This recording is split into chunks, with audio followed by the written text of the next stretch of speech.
ये हैं सवाल नंबर 3 के दूसरे पार्ट में। सवाल नंबर 3 के दूसरे पार्ट में हमें ये दो बिंदु दिए हैं -2,5 तथा 6,4 और हमें क्या दिया है, अनुपात दिया है, अनुपात। और हमको अनुपात दिया है, अनुपात हमको जो दिया है वो दिया है 1:3, 1:2। कितना दिया है? 1:2। अब देखिए हमसे इन्होंने पूछा है कि आप बाह्यता विभाजित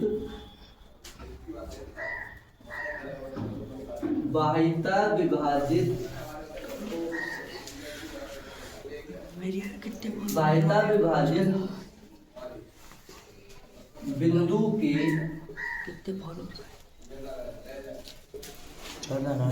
के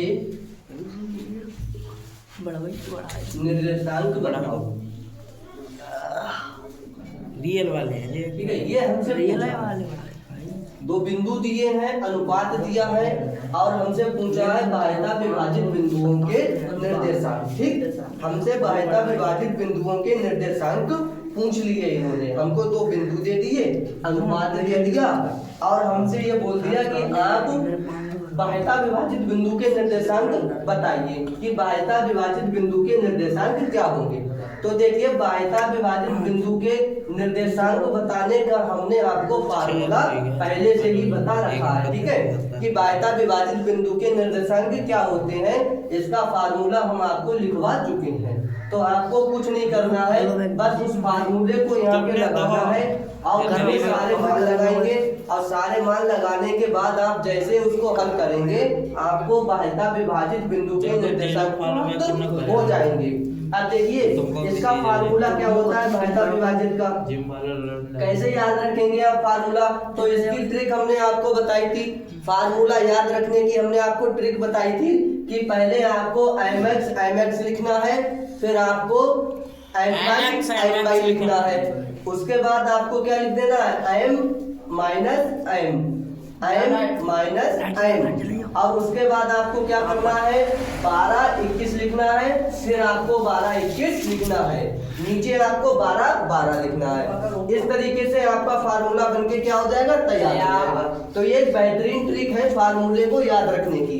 कैसे याद रखेंगे फार्मूला, पहले आप दोनों जगह क्या लिख दो, mx और यहाँ भी लिख दो my। देखिए कैसे फार्मूला बनेगा, mx और बटे में आपको क्या लिखना है, m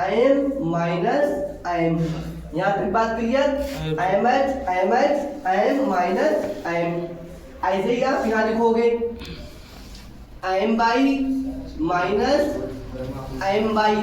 और नीचे क्या लिखोगे, m। ये चीज आपने लिख ली। अब हमने आपको बताया था, आपको याद रखना है कि यहाँ 12 लगाना है, यहाँ क्या लगाना है, 21। तो यहाँ 12 लगाइए, हो गया 12, यहाँ 21 लगाइए, हो गया 21। ऐसे ही तुम्हें यहाँ 12 लगाना है, कितना लगाना है, यहाँ 12 लगाना है, यहाँ क्या लगाना है, 21 लगाना है। नीचे हमने आपको बताया था कि 12-12 लिखना है, यहाँ 12 लिख दो, यहाँ 12 लिख दो, यहाँ 12 लिख दो, यहाँ 12 लिख दो। ये तुम्हारा बाह्यता विभाजित बिंदु के निर्देशांक का फार्मूला बनके तैयार हो गया। बताइए इसमें कोई डाउट नहीं। कैसे आपको याद रखना है, एक बार फिर समझ लीजिए। पहले आपको mx लिखना है, अब बाह्यता विभाजित है तो बीच में माइनस लगा दो, फिर आपको my लिखना है।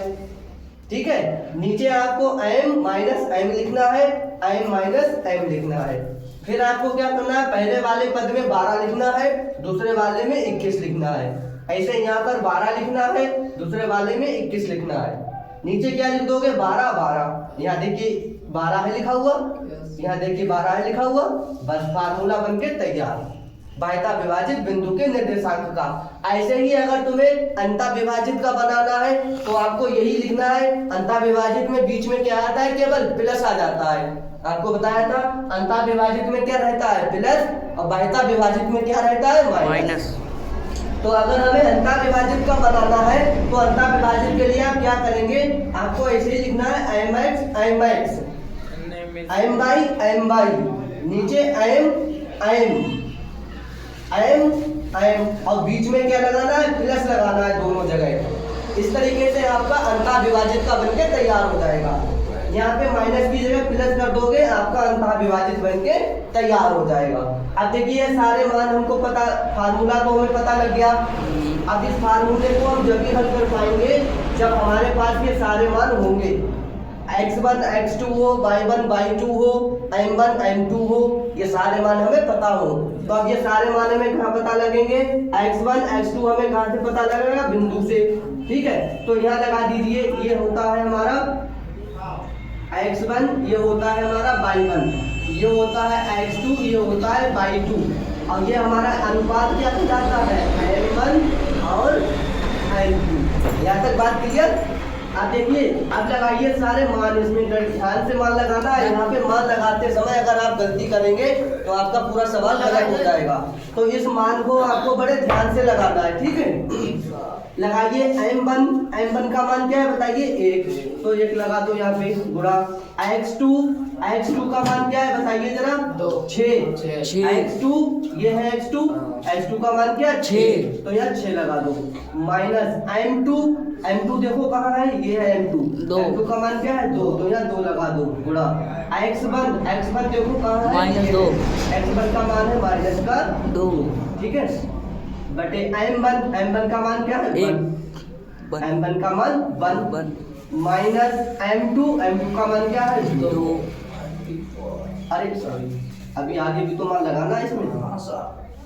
अब m1 फिर से देखिए, m1 का मान क्या है, m1 का मान है 1, तो 1 लगा दो, गुणा y2 का मान क्या है, 4, तो 4 लगा दो, माइनस m2 का मान क्या है, 2, तो 2 लगा दो, y1 का मान क्या है बताइए जरा, 5, तो 5 लगा दो, बटे m1 का मान क्या रहेगा, 1, माइनस m2 का मान क्या रहेगा, 2। अब हम इसको सॉल्व करेंगे तो ये हमारा हो जाएगा यहाँ पर 6 माइनस, देखिए माइनस की गुणा कर लो पहले, तो माइनस की गुणा क्या होती है, प्लस, और 2 दूनी 4। और यहाँ पर देखिए क्या होगा, इसको घटाएंगे तो माइनस का ज्यादा है वैल्यू, तो माइनस का क्या बचेगा, 1 बचेगा, कॉमा। ऐसे यहाँ पे 1 और 4 की गुणा करोगे, ये 4 एकम 4, माइनस 2 बन जे 10। इधर देखिए, अब यहाँ घटाओगे तो माइनस का 1 बचेगा, ठीक है। अब देखिए करिए आगे का काम, 6 और 4 कितने हो गए, 10, बचे क्या रहेगा, माइनस के बाद, यहाँ घटाइए कितना बचेगा, माइनस का 6 बचेगा, और नीचे भी माइनस का 1, तो माइनस से तो माइनस कैंसिल हो गया, ठीक है। अब यहाँ देखिए, ये माइनस नीचे है, इससे ये माइनस कहाँ पहुंच जाएगा, ऊपर। कैसे पहुंच जाएगा, जब माइनस 1 से इसमें गुणा करोगे तो ये माइनस ऊपर पहुंच जाएगा, तो ये हो जाएगा माइनस का 10, और यहाँ 1 से इसको भागा करोगे तो ये 6 ही रहेगा।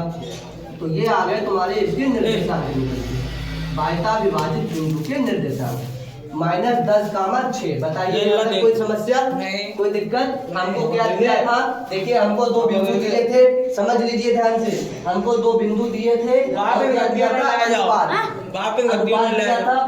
उसके बाद में हमसे कहा था आप बाह्यता विभाजित बिंदु के निर्देशांक बताइए।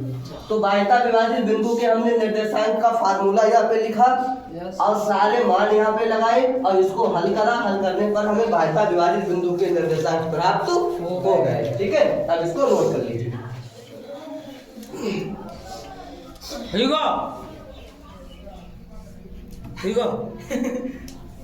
हो गया।